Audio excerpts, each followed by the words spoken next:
Hello and welcome back. We just finished round 7, this one on the internet. Your reaction, Jay? Oh, like transportation, I feel that, while I'm an internet consumer, I use the internet a lot. I feel that this is also a problem of the middle class primarily. The other question that I suppose was not really tackled properly is to what extent can we make it more accessible, right, to the poorest, who should not rely only on free Facebook, for example. Right. Right. Of course, the classic answer to that is to make it more competitive, and therefore, internet would be much cheaper. So in that sense, Bongbong Marcos got it right. Competition is always good for the people. Escudero has mentioned a lot of very specific details concerning investments in fiber optics. And so for this, you have to have an administration that really gives attention to these investments. Because in many ways, right, if you look at the profile of the highly advanced economies around the world, they invest a lot in communication. And the internet is something that we can no longer neglect. Right. I think the key question here was, how do you free up the market for competition? And most of them, I think a number of them got it right when they said the regulatory body should not be captured by vested interests. So That's a good point, that's yeah. really key. Yes. But however, none of them mentioned that there is a Philippine Competition Council. This is a landmark law passed under Aquino. And this is patterned after the antitrust law of, I think, the US The and US, Australia. yeah. So this is an opportunity for the new administration and whoever wins to implement, to free up the market. And my doubts about Escudero is his ninongs in the weddings include Fernando Zobel de Ayala of Globe Yeah. and Ramon Ang, who is trying to enter the market. So maybe with his announced delicadeza, how will he play out in this scenario if he wins? So yes, they got many of them got the key issue right, Yeah.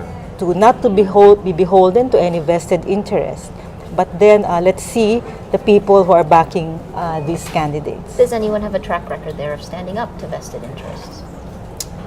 Journalists and sociologists. Because Lenny Yeah, is because- relatively new, and I think she has not. Hard to say. Yeah, she has not had any experience, I think, in this regard. They're all in the Senate, so it's really legislation. So I'm not sure. It's just that we have to watch out. That's true. This is not something that we can easily verify, right? Yes. Because ultimately, when I look at these candidates, right, without being very specific, they represent a particular elite class in our society, highly educated, English speaking. And so, if I could identify someone who really has come from the poor, it might actually just be Leni Robredo. The only woman. Yeah, the only woman who takes public transportation way before she became a candidate and way before those photos But became Trillanes viral. also comes Oh, from that's the. true. But we don't From the know ranks, his right? his transport habits. That's right. However, we need also to check. I think for the viewers, we need to check who voted for the Philippine Competition Council in the Senate among the candidates, and we'll see what their arguments were, if they voted against it or they were for it. This is round 7.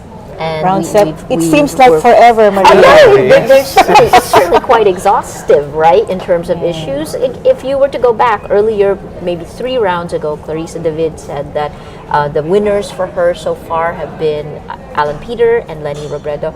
Do you still agree with this? And that those people would be able to get votes from Marcos and Cheese. Do you agree with that or no? Has it changed? Yeah, they still stand out. Alan Peter Cayetano True. and Leni Robredo still stand out. True. But maybe the Marcos phenomenon tonight, as I asked you earlier, you said that he has a very loyal following. So I don't know if because he appeared initially to be Yeah. the underdog, whether he will gain votes. But I still believe that Cayetano and Robredo That's are true.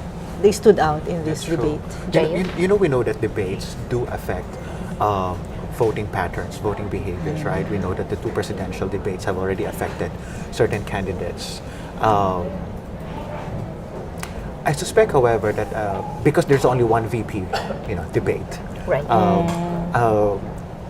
I am not sure to what extent this is going to affect people's choices right till the end, right till the election itself, because how many more weeks do we have? About one One month? Yeah. 4 weeks, April right? 9, Yeah, 1 that's right, month. yeah. Yes. So we've got one more month. Exactly. And that's a long time. In fact, more than enough time to repackage themselves and to keep the message going, so to speak. And we've seen it with Cayetano, for example, right? To a certain extent, he was. I thought it was already tiring, with all his tirades and all his. Oh, Yeah? and Are we we are going going back? right back to the debate. So stay tuned, stay on the live stream. We're going back to CNN's vice presidential debate.